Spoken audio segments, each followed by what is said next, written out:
As vanguardas europeias deram origem aos modernismos que se expandiram pelo mundo ocidental durante todo o século XX.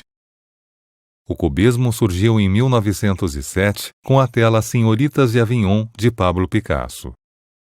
As obras cubistas caracterizam-se pela sobreposição de planos, pela apresentação de diferentes pontos de vista e pela fragmentação da realidade, além de romperem com a representação linear e com as formas acabadas.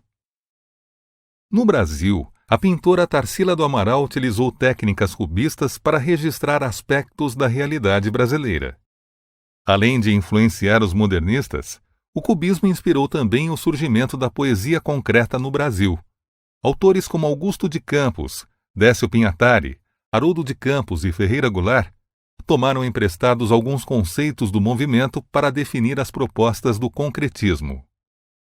Idealizado por Filippo Tommaso Marinetti, o futurismo propunha a destruição do passado e a exaltação da vida urbana, da máquina, da eletricidade, do automóvel e da velocidade, ou seja, propunha uma arte dinâmica que representasse o ritmo da modernidade. O primeiro manifesto futurista foi publicado em 1909. A área de maior repercussão do movimento foi a literatura, mas reflexos futuristas foram sentidos em outras manifestações artísticas, como a pintura. Com a chegada de Mussolini ao poder, Marinetti transformou o movimento em uma espécie de porta-voz do regime fascista a partir de 1919. O expressionismo surgiu na Alemanha em 1910.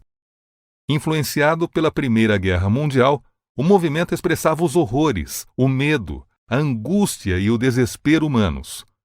Na literatura, os expressionistas retrataram a crise do mundo burguês e a sensação de impotência do ser humano preso a uma realidade cruel, a um mundo sem alma. Em 1916, Tristan Tzara chocou o mundo com o lançamento do dadaísmo, ou Dada. Os dadaístas defendiam uma arte que concretizava ideias instantâneas.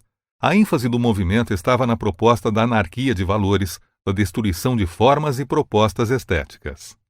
Na literatura, a falta de lógica e a espontaneidade alcançaram expressão máxima. O dadaísmo suíço foi reforçado posteriormente pelas experiências de artistas de outros países, sobretudo pelo franco-americano Marcel Duchamp, que criou uma técnica chamada ready-made, pré-pronto, conhecida por atribuir valor artístico e estético a um objeto de uso comum. Influenciado pelas teorias psicanalíticas de Freud, o movimento surrealista buscava maior conhecimento sobre o ser humano. Seus seguidores pretendiam, por meio da valorização da fantasia, do sonho e do interesse pela loucura, liberar o inconsciente. Na literatura, essa liberação foi alcançada com o auxílio da escrita automática, que produziu textos em que as relações lógicas não servem de apoio para o leitor, simulando o que ocorre nos sonhos. Privado das bases racionais de análise, o leitor não tinha outra saída a não ser entregar-se ao universo de sonho proposto pelo texto. No Brasil, o surrealismo lançou suas raízes na obra de Murilo Mendes, que em vários poemas construiu imagens que trazem à tona o misterioso inconsciente.